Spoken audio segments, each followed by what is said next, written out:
नमस्कार, इंडिया की दहाड़ देख रहे हैं आप। मैं हूं आपके साथ ओम पांडे। देखिए, हरियाणा की राज्यसभा सांसद किरण चौधरी से जुड़ी ये बहुत बड़ी खबर है। ये खबर बेशक आपको चिंता में डाल सकती है, मगर फिर भी ये खबर हम आपकी जानकारी के लिए बता रहे हैं। तो देखिए, किरण चौधरी जो कि हरियाणा से राज्यसभा सांसद है बीजेपी की, उनकी तबीयत बहुत ज़्यादा खराब है। जी हाँ, जानकारी यह है कि उनकी तबीयत इतनी ज़्यादा बिगड़ गई कि बीते दिन रविवार को उन्हें गुरुग्राम के मेदांता अस्पताल में भर्ती कराना पड़ा है, जहां पर अभी उनकी हालत जो है स्थिर बताई जा रही है। जानकारी के मुताबिक उन्हें चेस्ट इन्फेक्शन हुआ है और सीनियर फिजिशियन रणदीप गुलेरिया की देखरेख में उनका ख्याल रखा जा रहा है। और जब उन्हें रविवार को अस्पताल में भर्ती कराया गया तो उनके कुछ टेस्ट हुए, उनमें से 2 टेस्ट किए जा चुके हैं और अभी कुछ टेस्ट सोमवार को भी किए गए हैं। और उसके बाद जो है उनकी तबीयत का और ख्याल रखा जाएगा, जिसके बाद उन्हें छुट्टी दी जाएगी। जो किरण चौधरी के करीबी हैं, उन्होंने जानकारी दी है कि किरण चौधरी को बीते 3 दिन से बहुत तेज बुखार था। इतना तेज कि कोशिश की गई कि उनकी तबीयत ठीक हो जाए, लेकिन जब नहीं हुई तो उन्हें मजबूरन जो है मेदांता में भर्ती कराना पड़ा। और जानकारी यह है कि उनकी तबीयत चूंकि खराब थी, लेकिन कार्यक्रम भी बहुत थे। जहां भिवानी में ही बोपड़ा गांव में जो है सावित्री देवी पार्क का उद्घाटन होना था। इसमें असम के जो हैं राज्यपाल पहुंचे थे, लेकिन इसके अलावा पूर्व जनरल भी यहां पर पहुंचे थे, वीके सिंह।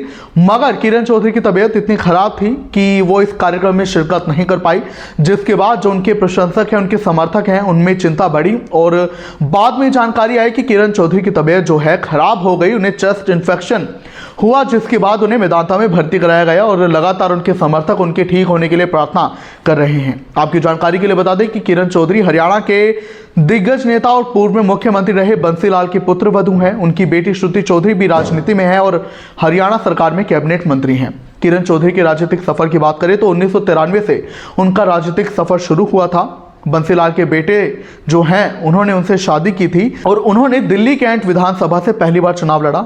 हालांकि 1998 में वो पहली बार दिल्ली से विधायक बनकर आई। दिल्ली विधानसभा में कांग्रेस ने उन्हें डिप्टी स्पीकर का पद भी दिया। हालांकि उन्होंने 2003 में भी चुनाव लड़ा, लेकिन वो हार गई और 2005 में उनके पति की मृत्यु हो गई, जिसके बाद उन्हें हरियाणा आना पड़ा और उन्होंने राजनीतिक विरासत संभाली बंसीलाल परिवार की। और वो तोशाम से 4 बार विधायक रही। ये गढ़ माना जाता है बंसीलाल परिवार का। और वर्तमान में भी उनकी बेटी श्रुति चौधरी इसी सीट से विधायक हैं और किरण चौधरी राज्यसभा की सांसद है। आपको बता दें कि किरण चौधरी हरियाणा की सरकार में जब हुड्डा मुख्यमंत्री थे तो वो भी राज्य मंत्री रही। और अभी जो है जून 2024 में वो कांग्रेस को छोड़कर बीजेपी में आ गई थी। और उसके पीछे जानकारी ये थी कि उन्होंने कहा कि उनकी बेइज्जती की गई। और हालांकि सूत्रों का यह कहना है कि श्रुति चौधरी की चूंकि टिकट काटी गई थी लोकसभा चुनावों में, उससे वो नाराज थी, लिहाजा उन्होंने कांग्रेस छोड़ने का फैसला किया और दोनों मां बेटी श्रुति चौधरी और किरण चौधरी बीजेपी में शामिल हो गई। जिसके बाद बीजेपी ने उन्हें 2 महीने में ही राज्यसभा भेजने का फैसला किया और उन्हें राज्यसभा का सांसद जो है भेजा गया। वो निर्विरोध चुनी गई। दीपेंद्र हुड्डा के जो है लोकसभा चुनाव लड़ने पर यह सीट खाली हुई थी। वहीं आपको बता दें कि उन्होंने बीजेपी पे आने पर जो है कांग्रेस पर लगातार निशाने साधे। हुड्डा को भी लगातार अब भी घेरती हैं और बहुत हमला करती हैं। और उन्होंने कहा कि उन्हें जो मान सम्मान बीजेपी ने दिया है वो कांग्रेस में उन्हें नहीं मिला। क्या कुछ आप कहेंगे किरण चौधरी के बारे में और उनकी तबीयत को लेकर, हमें जरूर बताएं।